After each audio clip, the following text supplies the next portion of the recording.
Olá, pessoal. Bem-vindos a mais um mergulho profundo aqui no Fé em Letras. É um prazer estar aqui. Hoje vamos abrir a Bíblia e, quem sabe, nossos corações para explorar um tema que, confesso, me intrigou por muito tempo: Interessante. o jejum. E para nos guiar nessa jornada, temos a companhia do livro A Cultura do Jejum, do pastor Luciano Subirá. Assinante Albera. Já vou avisando. Prepare-se para algumas surpresas. Antes de começarmos aquele recadinho de sempre, curtam um vídeo, se inscrevam no canal e ativem as notificações para não perderem nenhuma novidade. Isso. E claro, deixem nos comentários sugestões de livros que vocês gostariam de ver por aqui. Adoramos a interação de vocês. Mas vamos ao que interessa.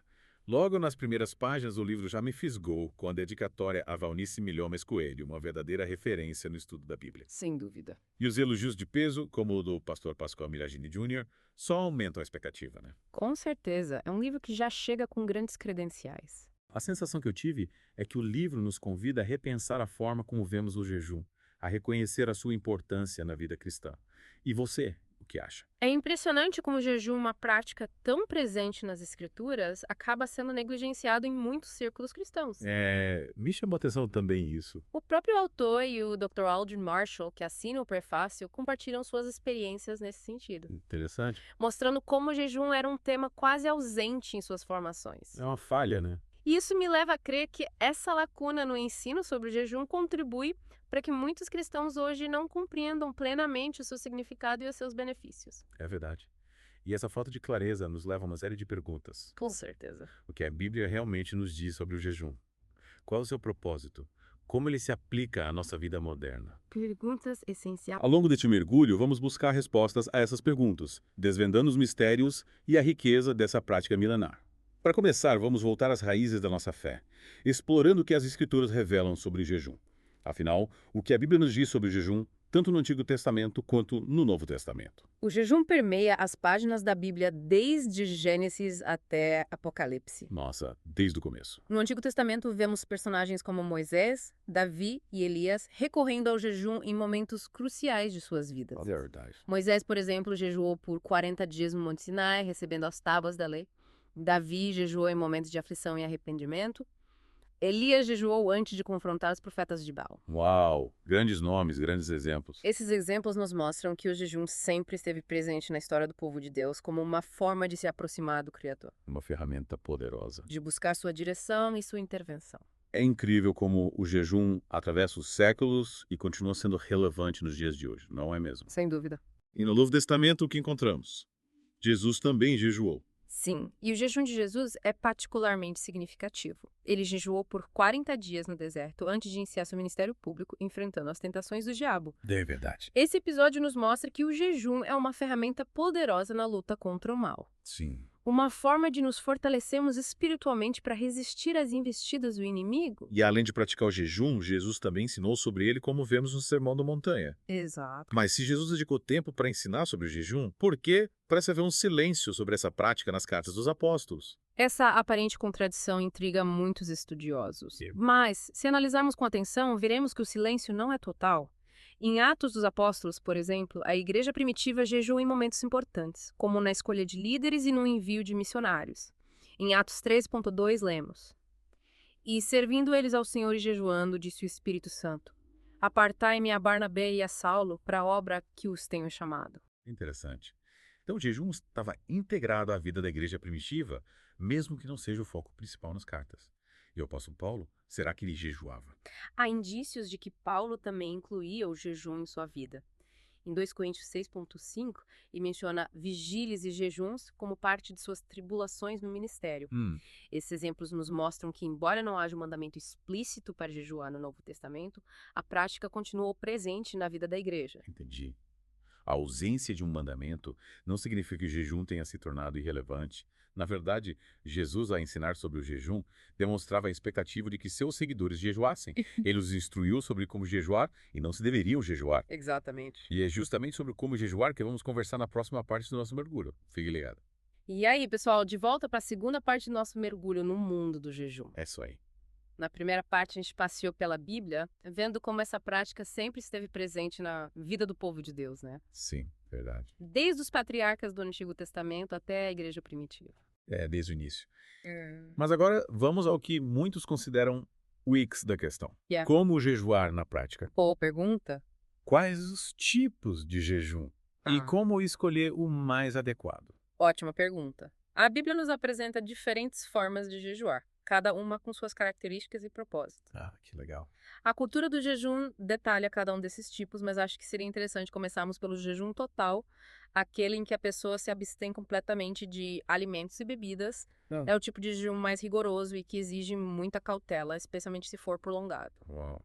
É bem aquele jejum de 40 dias de Moisés sem água e comida. É. Exemplo de força de vontade, né? Uhum. Mas, pensando bem, será que a gente está preparado para um jejum radical assim nos dias de hoje? É importante ter em mente que o jejum de Moisés, assim como outros jejuns bíblicos, aconteceram sob a direção e o poder sobrenatural de Deus. É. Não devemos tentar imitá-los sem discernimento e orientação espiritual. E claro, o acompanhamento médico é fundamental, especialmente para quem tem algum problema de saúde. Faz todo sentido. É preciso ter sabedoria e prudência, né? E para quem não se sente pronto para um jejum tão radical, existem outras opções. Sim, o jejum normal, por exemplo, é uma alternativa mais comum.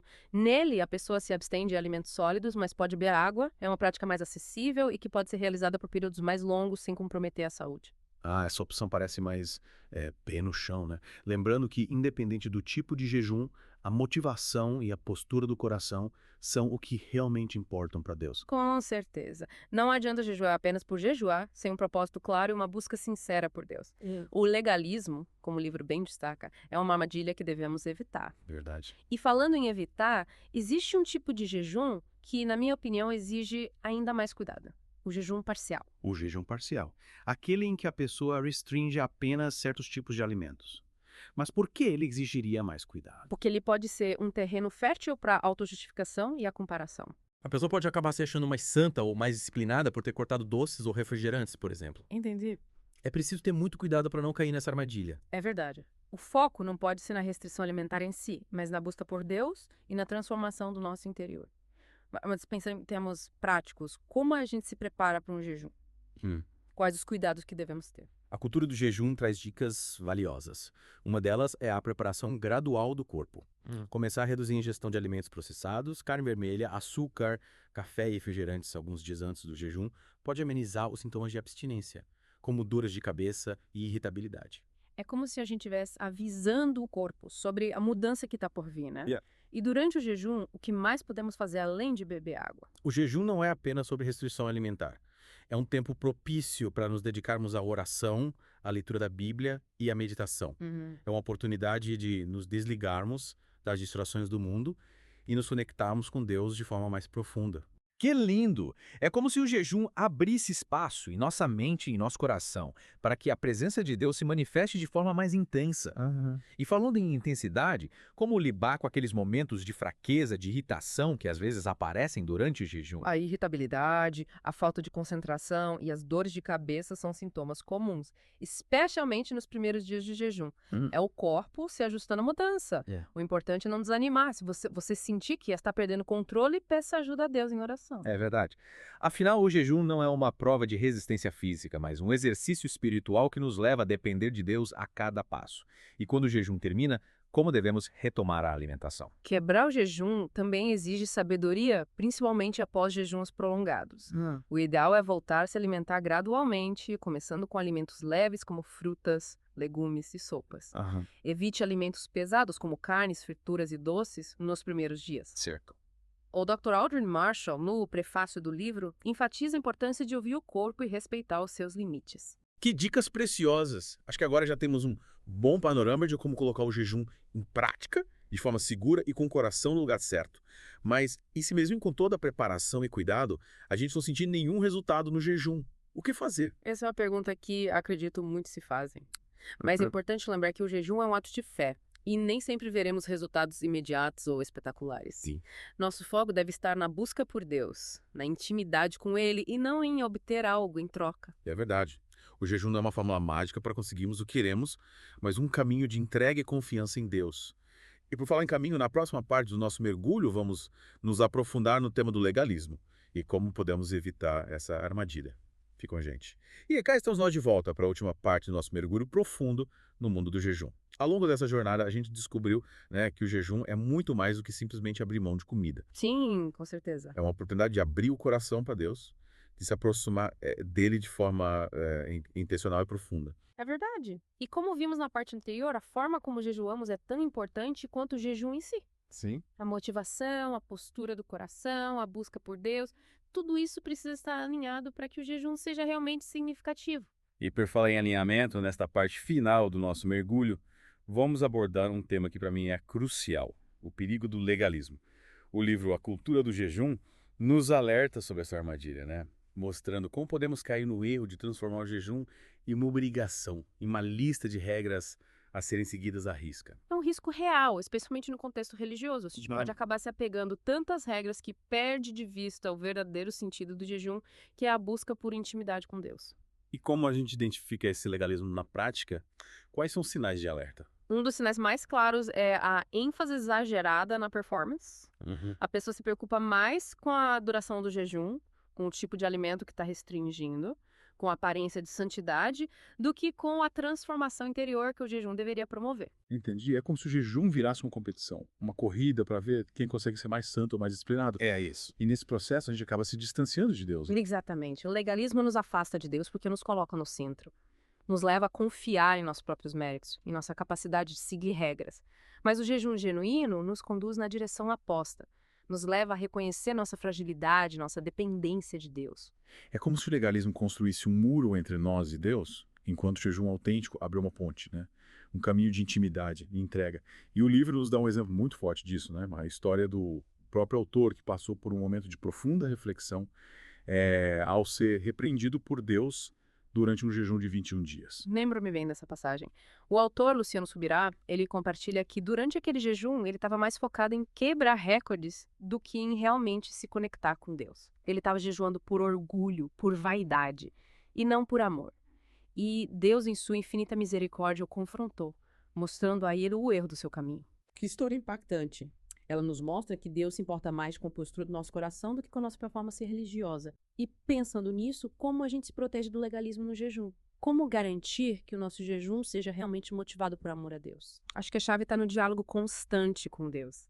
É preciso levar cada passo do jejum em oração, buscando sua direção, seus propósitos para aquele momento. É importante silenciar nossa voz interior, as nossas expectativas, os nossos desejos, para ouvir a voz de Deus. É verdade. Precisamos nos esvaziar de nós mesmos para que Deus possa nos preencher com a sua presença, com a sua graça. E esse esvaziamento, essa busca sincera por Deus, nos liberta do legalismo e nos conduz ao verdadeiro sentido do jejum, né? A intimidade com o Pai. E essa intimidade, por sua vez, se reflete em nossas ações, em nossas atitudes, em nossa forma de viver. Sim. O jejum autêntico nos transforma de dentro para fora, nos impulsiona a amar a Deus e ao próximo de forma mais genuína e radical. Que lindo. O jejum, quando vivido com o coração no lugar certo, se torna um canal de graça e transformação, nos moldando à imagem de Cristo. E para finalizarmos esse mergulho inspirador no mundo do jejum, gostaria de deixar uma pergunta para você, nosso ouvinte.